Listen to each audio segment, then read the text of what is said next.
Good morning, dear students. In this video, I will discuss about the heterotrophic mode of nutrition. So last time we have discussed about the plant nutrition and autotrophic mode of nutrition. So now we will discuss about the heterotrophic mode of nutrition. तो पहले meaning समझते हैं. What is the heterotrophic mode of nutrition? Actually, hetero means होता है dependent and troph means होता है nutrition. ठीक है. So heterotrophic mode of nutrition in which the organism use some complex organic molecules and then break down them into the simpler organic molecules with the help of many digestive enzymes inside the body. That is known as heterotrophic mode of nutrition. It means simply we can say that heterotrophic mode of nutrition is a dependent mode of nutrition which is mainly dependent upon the autotrophs. ठीक है. So heterotrophic mode of nutrition can be classified into three parts. Three parts में से classified कर सकते हैं हम. The first one is holozoic mode of nutrition. The second one is saprophytic mode of nutrition, and the third one is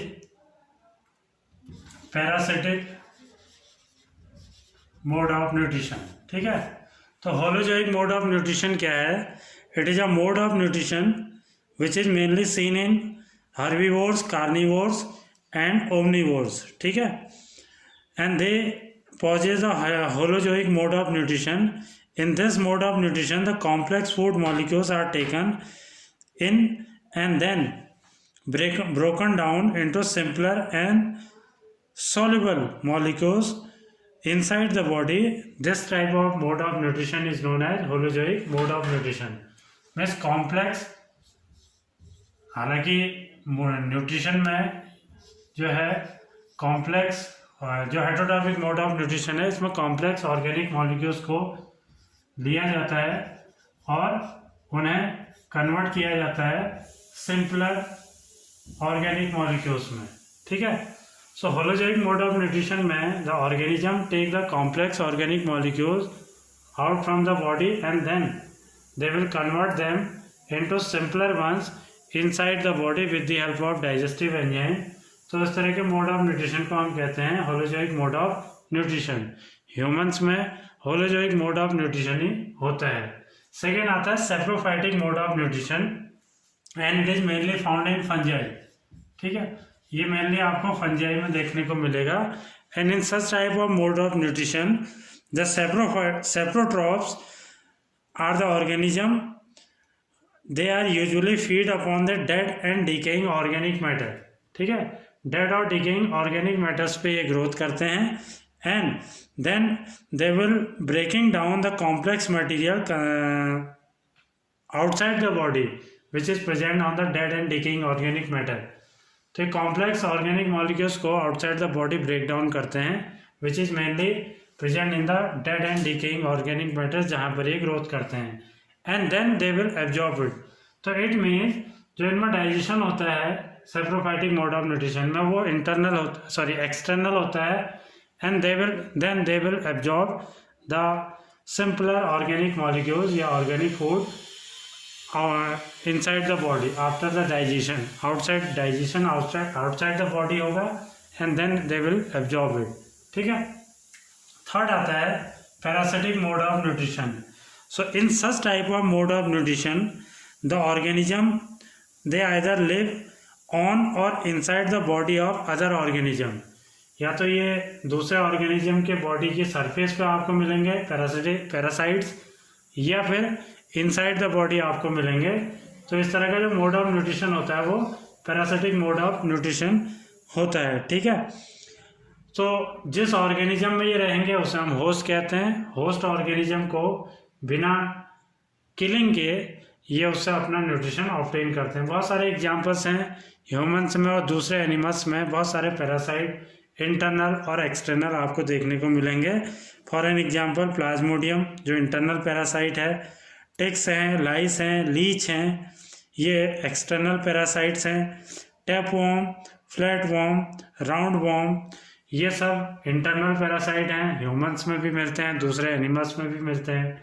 and कैस्कुडा एक plant parasite है जिसे हिंदी में हम कहते हैं अमरबेल, ठीक है। इसके अलावा येलो रैटल भी एक प्लांट पैरासाइट है जो प्लांट की बॉडी के ऊपर ग्रोथ करके वहाँ से अपना न्यूट्रिशन ऑब्टेन करते हैं, ठीक है। सो ये तीन जो टाइप हैं और हेटेरोट्रॉफिक मोड ऑफ न्यूट्रिशन के हैं।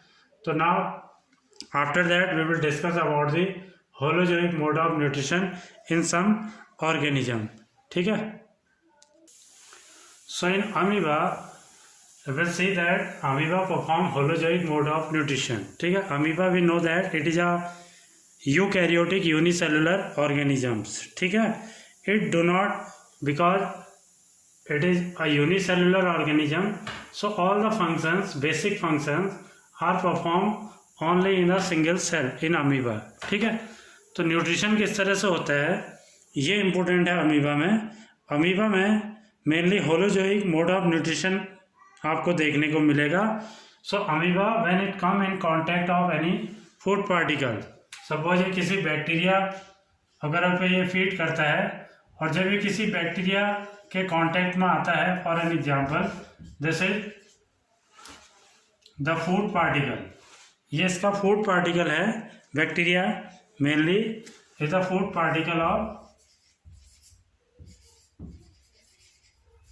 अमीबा, ठीक है। So when it come in contact of any food particle, so in that case क्या होता है, it develop some finger like projections, ठीक है। ये कुछ फिंगर लाइक प्रोजेक्शन डेवलप करता है and these finger like projections are called pseudopodia, इनको हम कहते हैं स्यूडोपोडिया, ठीक है। These pseudopodia are finger-like projections. Pseudo means होता है false and podia means होता है feed. So these are temporary appendages in amoeba. So they will eventually cover the food particle. Now you can see the pseudopodia will grow longer and longer, and eventually they will surround the food particles in it. And finally, these pseudopodia will get merged with each other, and ठीक है, ये एक दूसरे के ऊपर मर्ज हो जाते हैं। Finally the food will be enter inside the cell, food जो है सेल के अंदर इंटर हो जाता है।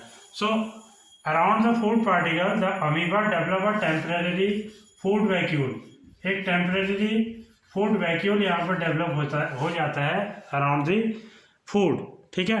So inside the food vacuole the amoeba release many digestive enzymes, यहाँ पर बहुत सारे डाइजेस्टिव एंजाइम्स सीक्रेट होते हैं, and with the help of the digestive enzymes, ठीक है, the food particle will be broken down into simpler and simpler organic molecules, ठीक है। तो it means inside the food vacuole the food will be get digested with the help of many digestive enzymes, ठीक है।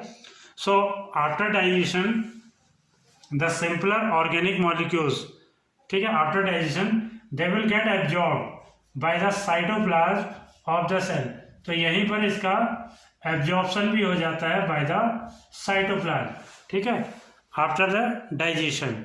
So after absorption by the cytoplasm of the cell will be circulate all the food, digested food through each and every part of the cell, cell के each and every part में वो food जो है आपका circulate हो जाता है with the help of cytoplasm in amoeba, ठीक है।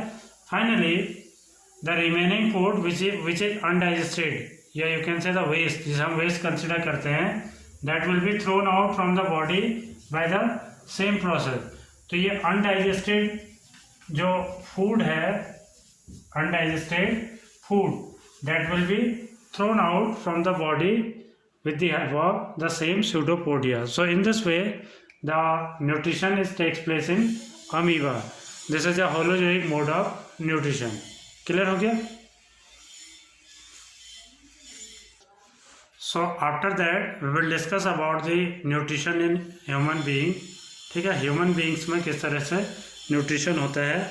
Human being are also perform the holozoic mode of nutrition. Holozoic mode of nutrition humans में भी देखने को मिलता है, ठीक है।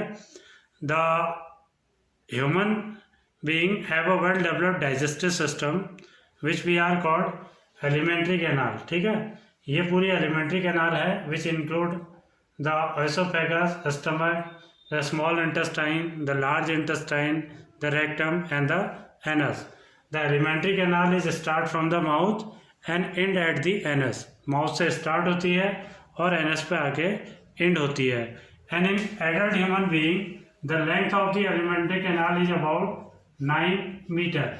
तो 9 मीटर जो है अप्रॉक्स लेंथ होती है एलिमेंट्री कैनाल की, which is very longer. So out of 9 metre only 6.5 metre is small intestine. 6.5 metre जो है वो केवल स्मॉल इंटेस्टाइन होती है, but it is highly coiled inside the body, so it can be easily fitted inside the body. तो highly coiled होती है इसलिए इजीली फिट हो जाती है. ठीक है. So in human being when we take food, तो क्या होता है, we know that the first process during the when we take food orally from outside the body, so the first step is that the chewing process. सबसे पहले जो होता है food की च्यूइंग होती है with the help of teeth, and for that we have 4 kinds of teeth. ठीक है. The teeth will help in the biting, tearing and grinding of the food. ठीक है. इसके लिए 4 टाइप के टीथ हमारे माउथ में होते हैं, जिसे हम कहते हैं buccal cavity. The hollow space present inside the mouth, that is called buccal cavity. तो the teeth will help in the biting, tearing and grinding of the food. ठीक. इंसिसर जो होते हैं बाइटिंग टीथ होते हैं, कैनाइन जो है वो टीयरिंग टीथ होते हैं, और आपके premolars and molars they are called grinding teeth. So during when we take food orally, so the first step is that chewing.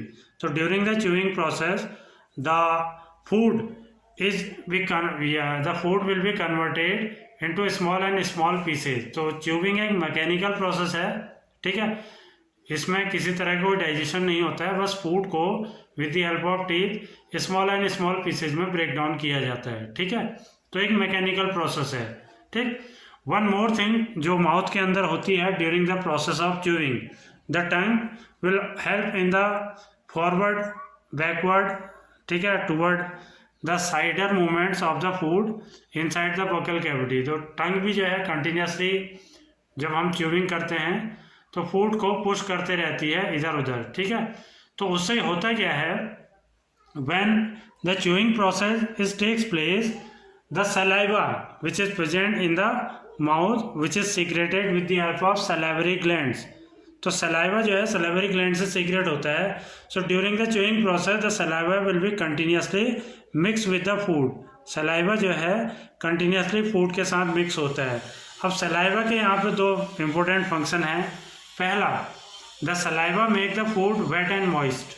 ठीक है. सलाइवा जो है आपके फूड को वेट और मॉइस्ट बनाएगा, so that we can easily swallow it, ताकि उसे ईजिली हम स्वेलो कर सकें. दूसरी चीज़, द सलाइवा जो इम्पोर्टेंट है, the saliva contain an enzyme called salivary amylase. ठीक है. सलाइवा में एक एंजाइम होता है जिसे सलाइवरी एमाइलेज कहते हैं. ठीक है. अब ये क्या काम करता है, during the process of chewing जब सलाइवा मिक्स होता रहता है फूड में, तो it will convert the starch into maltose sugar. ठीक है. तो जितना ज़्यादा सलाइवा फूड में मिक्स होगा उतना ज़्यादा जो स्टार्च हमारे फूड में प्रेजेंट होता है उसका ब्रेक डाउन होगा and it will be converted into maltose sugar. तो यहाँ पर जो डाइजेशन हो रहा है, this is not complete, this is a partial digestion. The salivary amylase will act on the starch present in the food and convert it into maltose sugar. ठीक है. तो यहाँ पर पार्शियल डाइजेशन हो रहा है. तो कहने का मीन्स ये है, इन human being the digestion of the food is start from the mouth. तो माउथ से ही जो है डाइजेशन स्टार्ट हो जाता है. ठीक है. After that the chewed food, जो फूड च्यूइंग करके हम स्वेलो करते हैं, it will reach into the tubular structure called oesophagus. ठीक है. This is oesophagus, simply it is known as food pipe. So oesophagus it is a highly muscular organ है. So when the food is reached into the oesophagus, the inner wall of the ओएसोफेगस will start contract and relax. तो इनकी जो inner walls हैं इनमें rhythmic wave like contraction और relaxations होते हैं, like this, and these wave like contraction and relaxations will help in the forward movement of the food.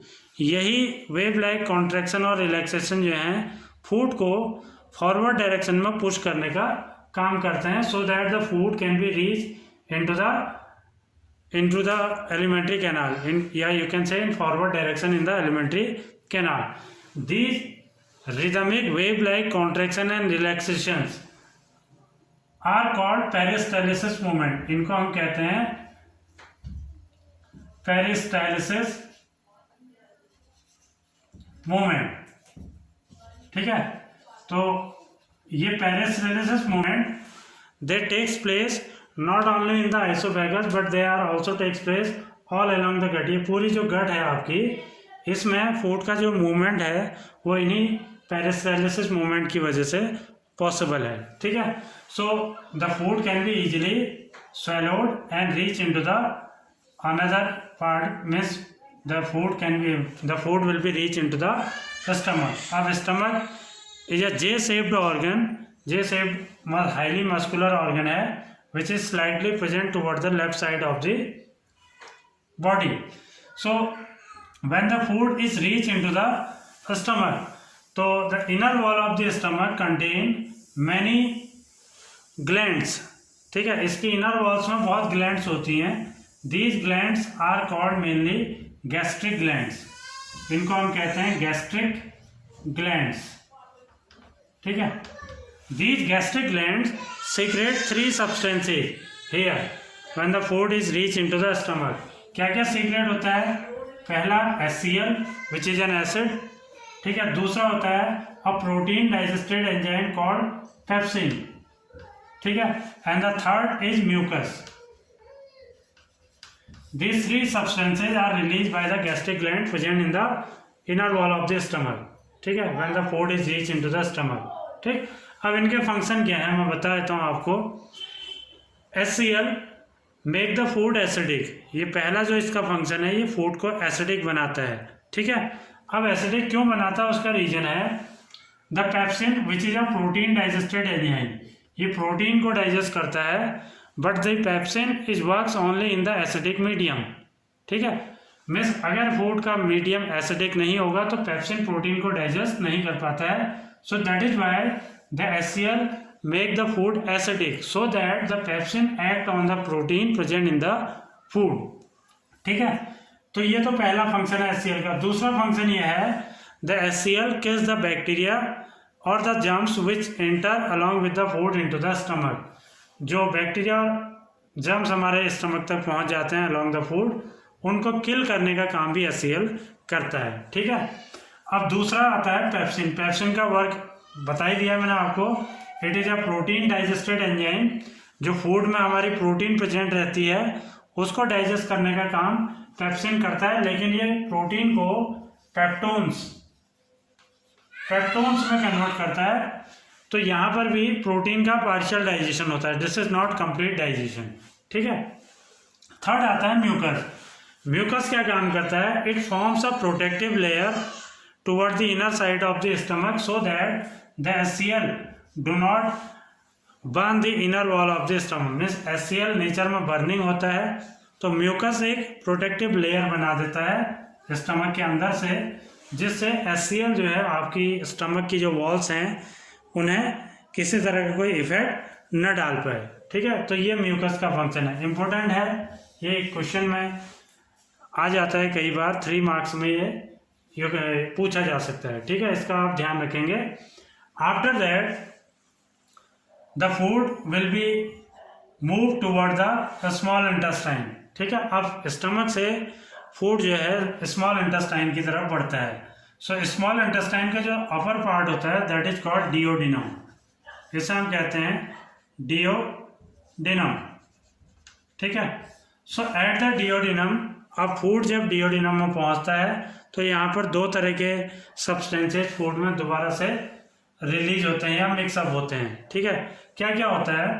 Eight this region the liver we know that it is the largest gland present in the body. ठीक है, liver क्या करता है, it produce bile, liver बनाता है आपका bile, and this bile is stored temporarily in a pouch like structure called gall bladder. ये कहाँ स्टोर होता है, गॉल ब्लैडर में। ठीक है, so when the food is reach into the duodenum, means small intestine की तरफ जब फूड बढ़ता है तो at this region, at the duodenum, the bile will be secreted with the help of gall bladder and the bile will continuously mix with the food. ठीक है, अब यहाँ पर बाइल जो है जैसे जैसे फूड आएगा तो बाइल यहाँ से सीक्रेट होता रहेगा और फूड के साथ बाइल जो है मिक्सअप होता रहेगा। अब बाइल क्या होता है, actually the bile is alkaline in nature. ठीक है, नेचर में बाइल जो है एल्कलाइन होता है, इट मीन्स बेसिक होता है, क्योंकि इसमें बाइकार्बोनेट सॉल्ट्स होते हैं HCO3। ठीक है, ये बाइकार्बोनेट का पॉलीएटॉमिक आयन है, इसमें आप कोई भी आगे से सॉल्ट लगा दीजिए, जैसे अगर आपने Na लगा दिया तो ये बन जाएगा NaHCO3, सोडियम बाइकार्बोनेट। कैल्शियम लगा देंगे तो कैल्शियम बाइकार्बोनेट। तो बाइल में इसी तरह के बाइकार्बोनेट सॉल्ट्स होते हैं, that is why the bile is alkaline in nature. So being the alkaline in nature, the bile will neutralise the acidity of the food, क्योंकि अभी तक स्टमक में फूड एसिडिक था, तो बाइल जब मिक्सअप होगा तो फूड जो है वो उसकी जो एसिडिटी है वो न्यूट्रलाइज हो जाएगी। ठीक है, सेकेंड थिंग, जो बाइल का जो मेन फंक्शन है, पहला फंक्शन है कि बाइल जो है फूड को न्यूट्रलाइज कर देता है, उसकी एसिडिटी को न्यूट्रलाइज कर देता है। Second thing, the bile will also help in the emulsification of fat. ठीक है, इमल्सिफिकेशन ऑफ फैट के लिए भी बाइल जो है वो रिस्पॉन्सिबल है। Emulsification is a process in which the large globules of fat will be broken down into smaller and smaller fat globules, because the large globules of fat cannot be digested into the small intestine. So that is why the bile will break down such type of large globules of fat into smaller and smaller globules so that they can be easily digested into the small intestine. This process of breakdown of large globules of fat into smaller and smaller globules, fat globules, is known as emulsification of fat. इसी को हम emulsification of fat कहते हैं। ठीक है, सो ये भी कई बार पूछ लेते हैं एग्जाम में, what is emulsification of fat। तो you have to be know that the breaking down of the large globules of fat into smaller and smaller fat globules is known as emulsification of fat। ठीक है, so after that at the base of the liver, यहाँ पर liver stomach के base पे एक another gland होती है, and this gland is known as pancreas. ठीक है, यहाँ पर होता है आपकी पेनक्रियाज। ठीक है, this pancreas secret many enzymes. ठीक है, तो जब फूड यहाँ से आगे की ओर मूव करेगा तो इसी डिओडिनम पार्ट में बाइल भी मिक्स होगा, और पेनक्रियाज जो है अपने पेनक्रियाटिक जूस, ठीक है, जिसमें कि बहुत सारे एंजाइम्स होते हैं वो फूड में ऐड होते हैं। तो पेनक्रियाज मेनली 3 हार्मोन सीक्रेट करता है, यहाँ एंजाइम सीक्रेट करता है। सबसे पहला है एमाइलेज। ठीक है, ये एमाइलेज वही एमाइलेज है जो आपके सलाइवा में प्रेजेंट होता है। तो यहाँ पर सलाइवरी एमाइलेज हो गया, यहाँ पर सिंपली एमाइलेज, सेम चीज़ है। दूसरा एंजाइम जो पेनक्रियाज सीक्रेट करता है दैट इज कॉल्ड ट्रिप्सिन। ठीक है, and the third enzyme which is secreted by the pancreas that is called lipase. Is that clear? So these are the 3 main enzyme which are combinely known as pancreatic juice. They are secreted by the pancreas and they will continuously mix with the food. तो ये foods के साथ mix हो जाते हैं। Amylase जो है आपको कार्बोहाइड्रेट डाइजेस्टिव एंजाइम है, ट्रिप्सिन जो है प्रोटीन पे एक्ट करता है तो ये प्रोटीन डाइजेस्टेड एंजाइम है, and lipase is a fat digested enzyme, ये आपके फैट को डाइजेस्ट करेगा, एमल्सिफाई फैट को। Is that clear? So after that जब पेनक्रियाटिक जूस फूड में मिक्सअप हो जाते हैं the food will be move towards the small intestine. Now small intestine is the major part of the alimentary canal actually small intestine is a site of true digestion. तो true digestion की site है। It means 90% digestion of the food is takes place into the small intestine, or you can say the small intestine is the site of complete digestion of the food। Food का complete digestion small intestine में होता है। Approximately 90% digestion हमारा food का इसी small intestine में होता है। So for that the small intestine is specially designed. तो जब कंप्लीट डाइजेशन हो रहा है फूड का स्मॉल इंटेस्टाइन में, तो स्मॉल इंटेस्टाइन जो है वो स्पेशली डिजाइंड रहती है। कैसे डिजाइन रहती है, इसके कुछ पॉइंट्स हैं, आप ध्यान रखिएगा क्या क्या पॉइंट्स हैं मैं आपको बता देता हूं। The first thing is that the small intestine is very long. ठीक है, इसकी जो लेंथ है वो अबाउट 6.5 मीटर होती है इन एन एडल्ट ह्यूमन। तो जितना लॉन्गर लेंथ होगी फूड उतना प्रॉपरली इसमें डाइजेस्ट होगा। ठीक है।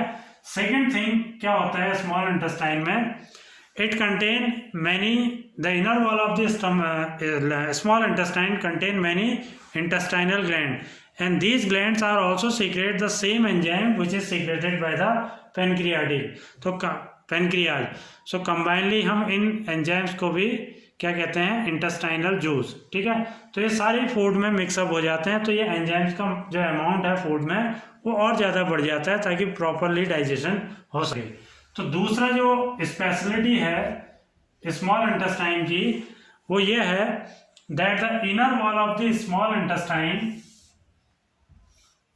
जो इनर वॉल होती है स्मॉल इंटेस्टाइन की, उसमें बहुत सारे millions of finger like projections होते हैं।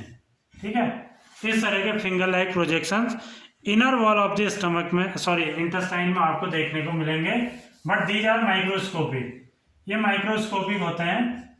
ठीक है, और नंबर्स में ये मिलियंस ऑफ नंबर्स में होते हैं टुवर्ड द इनर साइड। अगर आप सिंपली इस तरह से बनाएं इनको लाइक दिस, ठीक है, तो लाइक दिस, तो दोनों साइड में इस तरह के फिंगर लाइक प्रोजेक्शंस आपको देखने को मिलेंगे। ठीक है, like this, but these are microscopic, ये माइक्रोस्कोपिक होते हैं, so we can't see them. ठीक है, within naked eye. So such type of finger-like projections present in the small intestine, they are called villi। इनको हम कहते हैं villi। ठीक है, अब villi की जो स्पेशलिटी होती है वो ये होती है that the each and every villi is surrounded by the blood vessels like this। इसके चारों ओर से इस तरह से blood vessels होती हैं, and they also contain a lymph vessel। तो इनके सेंटर पे एक लिम्फ वेसल भी होती है लाइक दिस। ठीक है, बाकी ये आपकी विलाई हो गई।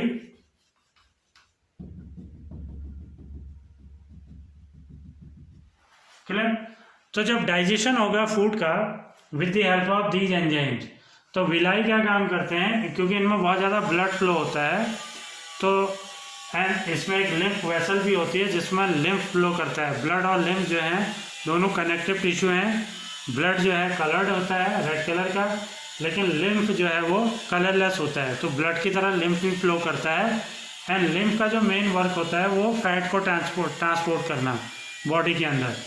ब्लड जो है बाकी सारी चीज़ें ट्रांसपोर्ट करता है, फैट जो ट्रांसपोर्ट होती है वो लिम्फ से ट्रांसपोर्ट होती है। तो lymph is flow into the lymphatic vessel like the blood flow into blood vessel. जैसे ब्लड वेसल्स में फ्लो होता है, लिम्फ जो है लिम्फेटिक वेसल्स में फ्लो होता है। ठीक है, ब्लड की तरह ही होता है बट कलरलेस है। Is that clear. So these villi are surrounded by large blood vessels. तो इनमें ब्लड की बहुत ज़्यादा रिच सप्लाई होती है। ठीक है, so they will increase the surface area for the absorption of digested food. जब यहाँ डाइजेशन होगा तो डाइजेशन के बाद उस डाइजेस्टेड फूड का एब्जॉर्प्शन होगा बाय द ब्लड। तो ये इंश्योर करना जरूरी है कि स्मॉल इंटेस्टाइन में ब्लड की बहुत ज़्यादा सप्लाई हो, ताकि प्रॉपरली जो डाइजेस्टेड फूड है उसे ईजिली ब्लड के थ्रू एब्जॉर्ब किया जा सके और उसका ट्रांसपोर्टेशन पूरी बॉडी में किया जा सके। क्योंकि डाइजेशन तो यहाँ होगा लेकिन उस फूड की रिक्वायरमेंट पूरी बॉडी में है, तो उसके लिए ब्लड जो है बहुत ज़्यादा यहाँ ब्लड की सप्लाई इंश्योर रहती है। So the large number of विलाइज जितने ज़्यादा होंगे दे will increase the surface area for the absorption of digested food. ठीक है, तो इस तरह से स्मॉल इंटेस्टाइन स्पेशली डिजाइंड होती है। ठीक है, so in the small intestine amylase, trypsin and lipase they act on the amylase act on the carbohydrate. Amylase जो है वो कार्बोहाइड्रेट पे एक्ट करेगा and convert the carbohydrate into glucose. Carbohydrate जो है आपका ग्लूकोज में कन्वर्ट हो जाता है। ठीक है, ध्यान रखिएगा, कार्बोहाइड्रेट का जो फाइनल प्रोडक्ट है डाइजेशन के बाद वो है ग्लूकोज। ठीक है, trypsin act on the protein या जो यू कैन से पेप्टोन जो पार्शियली डाइजेस्ट हो गई है। Trypsin act on the protein present in the food and convert it into amino acids. ठीक है, तो इट मीन्स जो प्रोटीन का फाइनल प्रोडक्ट है डाइजेशन के बाद, प्रोटीन जो है डाइजेस्ट होने के बाद एमिनो एसिड में कन्वर्ट हो जाते हैं। And the lipase act on the emulsified fat and convert it into fatty acids and glycerol, GLYROL। ठीक है, तो fatty acid and glycerol are the final product of the digestion of fat. ठीक है, तो it means यहाँ पर भी एक क्वेश्चन आ जाता है, what are the end product of the digestion of carbohydrate, protein and fat. हमेशा याद रखिएगा, the end product of the digestion of carbohydrate is glucose, the end product of the digestion of protein is are amino acids and the end product of the digestion of fat are fatty acid and glycerol. ठीक है, तो ये complete digestion हो जाता। जो आपका glucose और amino acids हैं they will be absorbed by the blood present in the small intestine and the fatty acid and glycerol they are absorbed by the lymph। ठीक है, from with the help of villi present in the small intestine। clear? After that the food will be moved into the large intestine। in the large intestine only the water present in the food will be absorbed with the help of again villi। Large intestine में भी इसी तरह के finger like projections होते हैं जो केवल water और उसमें डिजॉल्व मिनरल्स को एब्जॉर्ब करते हैं। ठीक है, तो लार्ज इंटेस्टाइन में केवल वाटर और मिनरल्स का एब्जॉर्प्शन होता है। ठीक है, finally the food, the undigested food is converted into a semi solid waste. ठीक है, that will be temporarily store in the rectum, the lower part of the alimentary canal and finally it will be thrown out from the body with the help of anus। ठीक है, तो इस तरह से complete digestion humans में देखने को मिलता है। So that's all for today. In the next video we will discuss the next topic of this lesson. ठीक है, so thank you and have a nice day.